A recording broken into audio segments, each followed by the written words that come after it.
Jerry Hildebrand, out here doing a shakedown for AJ Foyt, prepping everything for Kyle Kirkwood. Yep.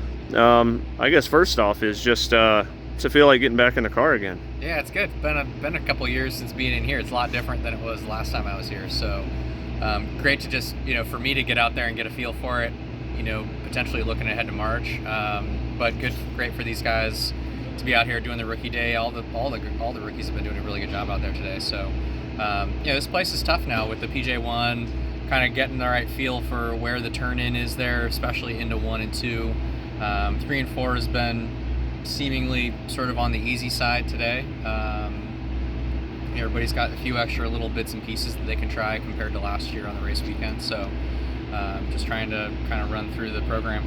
You've got a lot of experience in ovals, obviously. So when you're kind of mentoring a rookie for the first time taking to this place. Yeah. I mean, obviously Kyle ran some ovals and Indy Lights and things like that, but a place like this is totally different than anywhere else on the schedule. So how do you maybe dumb it down for them or kind of reel them into an experience like they're about to have? Yeah, I think it's trying to keep it simple to start with. Let him just go out and get a feel for it. There's a lot of time during the day. You got 5 sets of tires. Like there's enough time and there's no pressure to jump right in like you would on a race weekend. So that's, I think, from Teeny's perspective, what today is all about.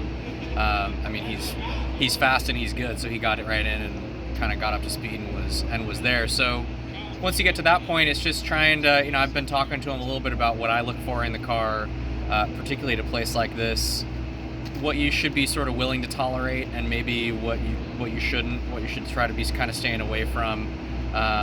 Because I think, I can remember back to being a rookie, that was the hardest part of figuring out the IndyCar was just you're not only going to tracks that are totally different, going to big banked circuits like this.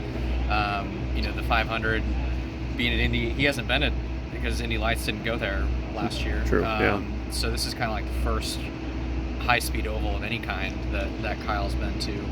But you don't really have that gauge of what should I be willing to put up with the car and what do I need to be vocal about kind of right away if I've got certain kinds of issues. So fortunately he hasn't run into any of that kind of stuff. Car rolled off the truck pretty good, and I jumped in and kind of did my 6 or 8 laps or whatever and felt it out. But those are sort of little things that just warming up to, trying to listen to him, see what he's feeling, making sure that all kind of seems like he's comfy and in the right spot, and taking it from there.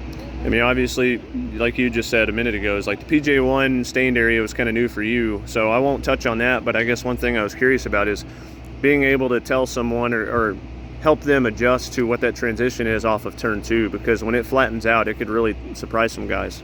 Yeah, and it's kind of like, because of where the PJ1 is, you're not up where that transition is really aggressive. It's worse higher up on the track. So being lower down, being kind of like tight in lane 1, entering just off to lane 2, and then shooting it onto the back straight from there is not nearly as bad. But this place has definitely got character to it. Its weight, the car sometimes will handle totally different in 3 and 4 as it does in 1 and 2. So just, I feel like my job here is to help him be prepared for some of those things, so he knows, okay, if it feels a certain way, that I can expect, like I've been told that's just kind of how it is, and then start being able to go through his own process of elimination of figuring out, okay, what do I feel like I need now, knowing that some of this stuff is just sort of fixed, but some of it maybe isn't and needs to be addressed.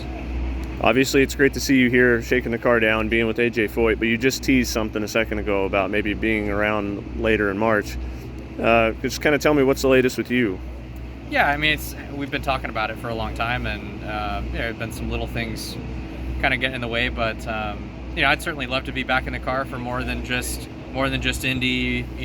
Doing, that's obviously been my gig in the IndyCar series the last couple of years, is just running the 500, which is great. But when there's an opportunity to jump in and do some more races, it's something that I've been definitely a little more excited about.